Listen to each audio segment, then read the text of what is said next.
আসসালামু আলাইকুম। ইনশাআল্লাহ আশা করি সবাই ভালো আছেন। আলহামদুলিল্লাহ আমিও ভালো আছি। যে যেখান থেকে আমার ভিডিওটি দেখছেন সবাইকে অসংখ্য ধন্যবাদ ও সর্বদাই ভালোবাসা রইল। আজকে আপনাদের মোস্ট ইম্পর্ট্যান্ট কিছু বিষয় নিয়ে কথা বলবো। আপনারা ভিডিও টাইটেল দেখিয়ে বুঝছেন, অ্যাপয়েন্টমেন্টের যে আপডেটটা দিব এটা আপনারা অনেকেই ভুল করতেছেন এই জায়গাটাতে।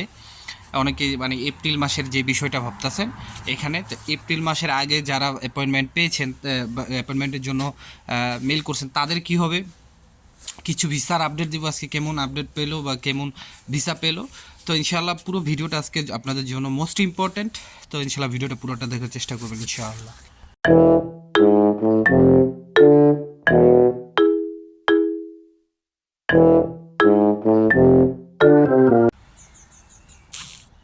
তো সব কিছুর জন্য আলহামদুলিল্লাহ। তো প্রথমে আমি যদি একটু আপনাদেরকে ভিএফএস গ্লোবালের আপডেটটা দিই, আপনারা একটু যদি ভিএফএস গ্লোবালের আপডেটটা আমি আপনাদের দিই, আপনারা একটু ভিএফএস গ্লোবালের আপডেটটা দেখেন। এটা আমার কাছেই করা আছে, ঠিক আছে। ভিএফএস গ্লোবালের আপডেটটা হচ্ছে আমি আপনার ঢাকা ভিএফএস গ্লোবালের আজকের যদি আপডেটটা আপনাদের দিই, ডেলিভারির সংখ্যা মোট হচ্ছে 75টা। এটা আমি সকালেও শুনছি, আমাকে এক আপু বলছিল। যেখানে ব্যাক পাসপোর্ট হচ্ছে 18টা 2023 এবং 2024। স্পন্সার বিষয় হচ্ছে প্রায় 10টার মতো, 2024 এবং 2023 এবং 2024। দেখা যাচ্ছে 2024-এরই বেশি। তারপরে ফ্যামিলি বিষয় হচ্ছে 18টা 2023 এবং 2025। 2023 এবং 2025, মানে এর ভিতরে 23, 24, 25 আছে 3টা স্যালারি। তারপর এগ্রিকালচার হচ্ছে 4টা 2023 এবং 2024। ট্যুরিস্ট বিষয় হচ্ছে 3টা 2024। স্টুডেন্ট বিষয় হচ্ছে 4টা 2024। রিজেক্ট হচ্ছে 22টা 2023 এবং 2024। তারপরে যদি সিলেট ভিএফএস গ্লোবালের আপডেটটা আমি আপডেট দিই, আজকের আপডেটটা ডেলিভারি সংখ্যা টোটাল 30টার কাছাকাছি, যার ভিতরে স্পন্সর বিষয় হচ্ছে 4টা 2023 এবং 2024। ফ্যামিলি বিষয় হচ্ছে 8টা 2023 এবং 2024। রিজেক্ট হচ্ছে 16টা 2023 এবং 2024। বলে রাখা ভালো যে এই আপডেটগুলোর বাইরেও কিন্তু আরও আপডেট আছে যেগুলো আমি জানি না। সো এটা নিয়ে আপনারা বিভ্রান্তিমূলক কোনো ধরনের কিছু বলবেন না। তারপরে আপনারা স্ক্রিনে দেখতে পারতেছেন যে ভিএফএস গ্লোবাল বা ইতালি এম্বাসি থেকে যে আপডেটটা হয়েছে অ্যাপয়েন্টমেন্টের বিষয়ে, সেটার আপনারা এটা দেখতে পারতেছেন। আমি একটু শর্টকাটে যদি আপনাদের বলি, আপনারা এটা পুরাটা পড়ছেন, পড়ার পরে এখানে একদম নিচের যে আন্ডারলাইনটা দেওয়া আছে, নিচের যে লাইনটা দেওয়া আছে, এটা 26শে ফেব্রুয়ারি প্রকাশিত যে 22শে অক্টোবর 2024-এর পর ইস্যুকৃত নলস্তা, মানে 22শে অক্টোবর 2024, 2024-এর 22শে অক্টোবরের পরে যেই নলস্তাগুলো ইস্যু করা হয়েছে, যেই নলস্তাগুলো দেওয়া হয়েছে, নলস্তার ধারকদের জন্য এপ্রিল মাসে একটি নতুন আবেদন প্রক্রিয়া শুরু হবে। মানে 22শে অক্টোবর 2024-এর পর ইস্যুকৃত নলস্তার ধারকদের জন্য এপ্রিল মাসে একটি নতুন আবেদন প্রক্রিয়া শুরু করা হবে। এই বিষয়ে বিস্তারিত তথ্য পরবর্তীতে জানানো হবে।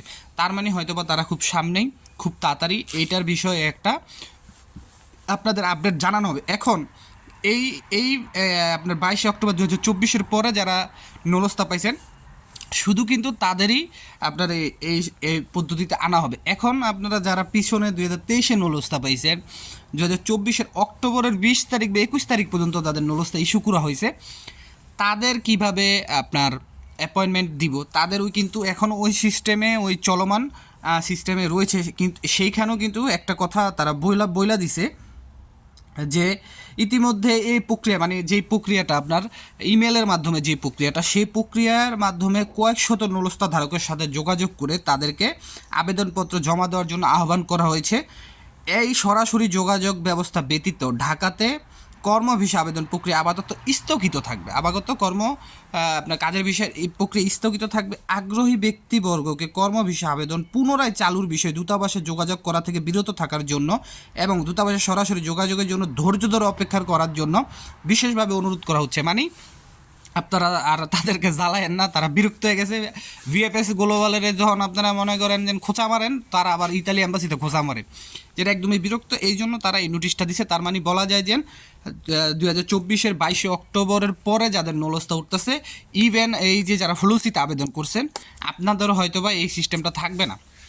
ঠিক আছে, এই সিস্টেমটা থাকবে না। ইমেলের মাধ্যমে হয়তো বা তারা অন্য কোনো সিস্টেম করবে। মানে তারা কি প্ল্যান খাটাইছে, এপ্রিল মাস থেকে এটার কার্যক্রম শুরু করবে। মানে একসাথে আপনার মনে করেন যে 2 বছরের নলস্তার একসাথে মনে করেন যে তারা কার্যক্রম শুরু করবে। খুব ভালো একটা মানে করছে। আবার ওই সময় জায়গাকে আবার প্যারা নিব, ওই প্যারার ভিতর তারা যাইব না। ঠিক আছে, তো ভালো ভালো একটা তারা ই করছে, এটা আমি খুব অ্যাপ্রিসিয়েট, আমার খুব ভালো লাগলো তাদের এই জিনিসটা দেখে। তো এখন যদি আমি একটু ছোট্ট করে আপনাদের একটু ভিসার আপডেট দিই, মানে কোন কোন আপনার শহরের বা এরকম কী কী ভিসা পাচ্ছে সেটার আপডেট দিলে আপনারা স্ক্রিনে প্রথমেই দেখতে পারতেছেন এখানে একটা ভাইয়ের কমিউনিকেশন মেসেজ, যেখানে তিনি বলতেছে আজকে মোটামুটি মানে যে সময়ে তিনি কথা বলছিলেন প্রায় তখন 10টা 12 দিক মানে 10:15 বাজে, যেখানে মোটামুটি 10 থেকে 15 জন আপনার সাবমিটের জন্য আসছে এবং 7 জন ভিসা পাইছিল অলরেডি, সেটার একটা মেসেজ আমি সবগুলো আপনাদের একসাথে দিয়ে দিতেছি। তারপরে আপনার যে মেসেজটা সেটা হচ্ছে যে ডোমেস্টিক ভিসা, তারপর হচ্ছে ডোমেস্টিক ভিসা যেটার মেল করা হয়েছিল জুন মাসের 10 তারিখে 2024 এবং 2025-এর ফেব্রুয়ারিতে অ্যাপয়েন্টমেন্ট ডেট পাইছে, 16 তারিখে অ্যাপয়েন্টমেন্টের ডেট পেয়ে জমা দিছে, 16 তারিখে ফাইল জমা দিছে, 27 তারিখে তিনি ভিসা পেয়েছে, যাক আলহামদুলিল্লাহ। এখন আপনারা একটা অ্যাপ্লিকেশন দেখতেছেন বা সরি একটা মেসেজ দেখতেছেন যেটা ভিএফএস গ্লোবাল থেকে দেওয়া হয়েছে, ঠিক আছে। এই যে মেসেজটা অনেকে ভাবতেছেন বা অনেকে ভাবেন যে এই মেসেজটা কি সত্যি কিনা, হ্যাঁ এরকম ধরনের কোনো মেসেজ আসলে এটা অবশ্যই সত্যি। আর আপনাদের যে নাম্বার থেকে আসবে সেই নাম্বারটা দেখবেন আপনারা ভিএফএস গ্লোবাল আপনারা যখন জমা দিয়েছেন পাসপোর্ট সাবমিট করছিলেন, যে আপনাদের যে সাদা রিসিপ্টটা দেওয়া হয়েছিল সেই রিসিপ্টের নিচে এইরকম একটা নাম্বার কিন্তু দেওয়া থাকবে, এখানে সুন্দরভাবে লেখা আছে dear applicant we have been asked by the embassy to submit the passport, please note that your visa is ready, in case further assistance please feel free to contact us, এরকম লেখা দিছে, তো আপনারা এখানে কন্ট্যাক্ট করতেই পারেন। এরপরে যেটা দেখতেছেন সেটা হচ্ছে আপনারা সকলেই জানেন এখন গ্রুপে যারাই আছেন আপনাদের জন্য এই সাইদুল ভাই মানুষটা অনেক অনেক আমি দেখছি, আমি অনেকগুলা গ্রুপে আসি, তো তিনি প্রচুর পরিমাণ আপনাদের উনি হেল্পফুল একটা মানুষ, উনি প্রত্যেকটা দিন ভিএফএস গ্লোবালে যান। আমি জানি না উনি ভিসা পাবে কি না, তবে দোয়া করি ওনার জন্য মন খুলে যে আল্লাহ ওনার মনের আশাটা পূরণ করে। আর এইখানে উনি আজকেও আমি দেখলাম প্রত্যেকটা গ্রুপে উনি সবচেয়ে থেকে বেশি আপডেট দেন, যেখানে আপডেটে আজকে কালেকশন করতে মানে 26-এ ঢাকার রাগুসা সিটির এক মালিকের 20 জন, রাগুসা সিটির এক মালিকের 20 জন, ঢাকা সিলেট চট্টগ্রাম সিলেট 3 ভিএফএসে মানে 24-এর স্ক্যান কপি জমা ছিল, 30-40 জনের বেশি ডাকছে, মানে আরও 30-40 জনরে, এটা হচ্ছে 26-এর মানে 26 তারিখের একটা ঘটনা আমি আপনাদের বললাম যে 30-40 জনরে ডাকছি শুধু পাসপোর্ট সাবমিট করার জন্য। আর এক মালিকের আপনার 20 জন, ঢাকা সিলেট চট্টগ্রাম তিন জায়গায় আপনার তারা ভিসা পাইছে বা তাদেরকে পাসপোর্টের জমা দেওয়ার জন্য ডাকছে, সেটা হচ্ছে রাগুসা সিটি। তো আমি সর্বোপরি একটা কথাই আপনাদের বলতে চাই, রিজিকে থাকলে পাইবেনই।